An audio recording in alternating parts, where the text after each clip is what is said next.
Então agora a gente vai trabalhar especificamente a imputabilidade, tá? O que seria essa imputabilidade e quais são as consequências dela, tá? Então a imputabilidade, via de regra, responsabilidade subjetiva, ela não decorre apenas de uma prática de uma conduta, nem do simples fato lesivo. Então o que se exige? Exige que essa conduta culpável, isto é, reprovável, seja passível de um juízo de censura, tá? Então essa censurabilidade, por sua vez, ela depende da capacidade do próprio agente, capacidade psíquica de entendimento e autodeterminação do agente, o que nos leva à imputabilidade. Então, é a capacidade psíquica de entendimento e autodeterminação do agente.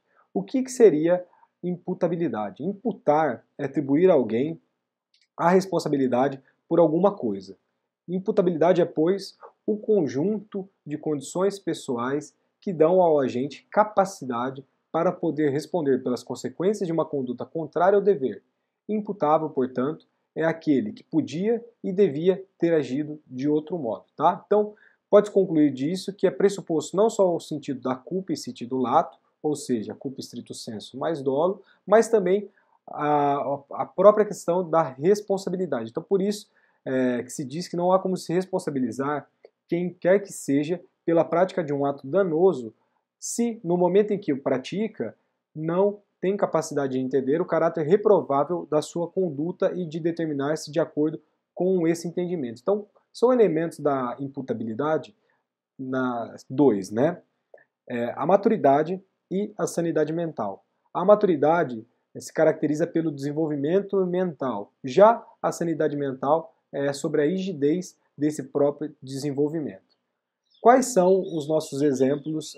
Agora, na realidade, a gente continua com dois exemplos de inimputabilidade, mas com o Estatuto da Pessoa com Deficiência, o Estatuto Jurídico da Pessoa com Deficiência, que é a Lei 3.146 de 2015, algumas coisas foram alteradas, tá? Mas primeiro vamos começar sobre a possibilidade da incapacidade absoluta prevista no artigo 3º do Código Civil, que é o menor de idade. Então, os menores de 16 anos, eles não são responsáveis porque são incapazes nos termos do artigo 3º, inciso 1º do Código Civil. Então, falta-lhes, qual que é o fundamento? A maturidade. Então, esse desenvolvimento mental suficiente para autodeterminar-se. Então, por eles serão responsáveis e responderão, na realidade, os pais ou os responsáveis ali nos casos que a gente vai trabalhar na segunda hipótese. Tá? Então, isso vai decorrer do artigo 932, inciso 1º do Código Civil, que quem será responsável pelos filhos,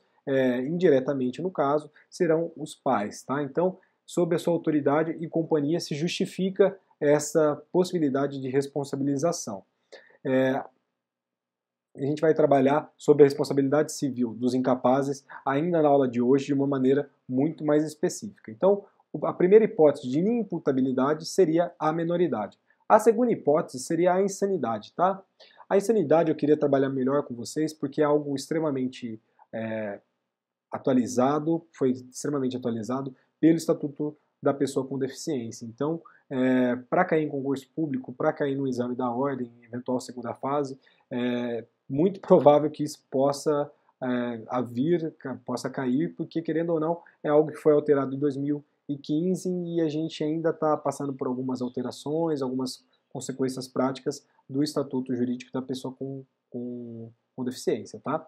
Então, a hermenêutica jurídica, né, do conceito de imputabilidade transcende o conceito da menoridade e alcança as pessoas sob curatela. A vigência do Estatuto da Pessoa com Deficiência, ela não afeta a aplicação do artigo 928 do Código Civil, tá? Mas, querendo ou não, o artigo 2º da Lei 13.146, ela conceitua a pessoa como deficiência aquela que tem impedimento de longo prazo de natureza física, mental, intelectual ou sensorial, e de acordo com o artigo 84 desse estatuto, a pessoa com deficiência tem assegurado o direito ao exercício da sua capacidade legal ou igualdade de condições com as demais pessoas.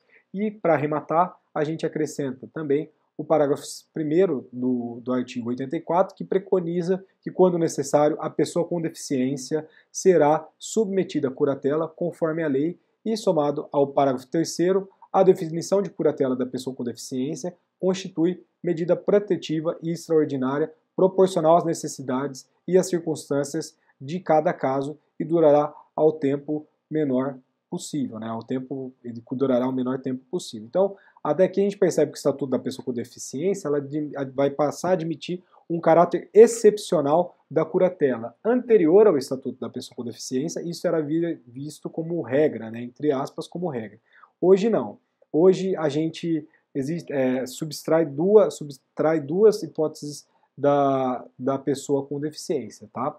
Vai existir a pessoa com deficiência sem curatela e a pessoa com deficiência com curatela qualificada, tá? Então, a deficiência como gênero engloba todas as pessoas que possuem uma menos-valia na capacidade física, psíquica ou sensorial, independente da sua graduação, sendo bastante uma especial dificuldade para se fazer as necessidades normais. Então, o deficiente ele desfruta plenamente dos direitos civis, patrimoniais e existenciais, e isso foi o objetivo acertado do Estatuto da Pessoa com Deficiência. Mas a gente tem que destacar aqui que se a deficiência qualifica pelo fato de a pessoa não conseguir se autodeterminar, o ordenamento lhe conferirá uma proteção, tá? Então, se a pessoa ela não consegue se autodeterminar, ainda existe o Instituto da Curatela e essa curatela ela vai ser uma curatela qualificada. Então, as pessoas deficientes submetidas à curatela são removidas do rol do absolutamente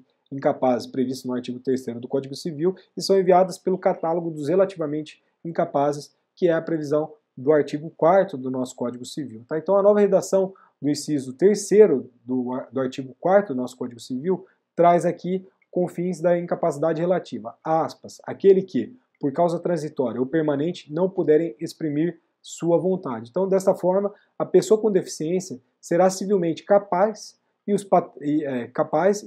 na questão patrimonial e existencial que protagonistas serão considerados válidos e eficazes. Tá? Então, não será submetida à curatela.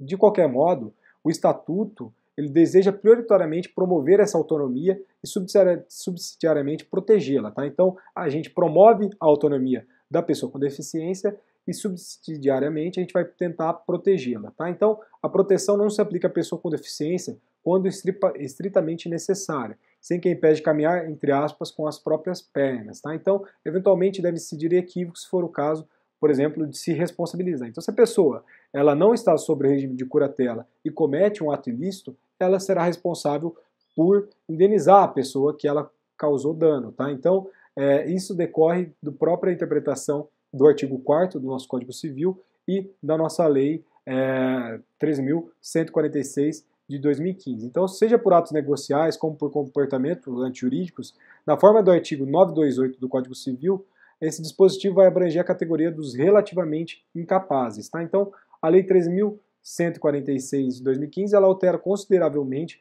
o nosso sistema de responsabilidade civil das pessoas com deficiências, que anteriormente à promulgação desse dispositivo específico eram consideradas irresponsáveis, né? Consoante o artigo 3º, inciso 2º do Código Civil, que foi revogado pelo Estatuto da Pessoa com Deficiência.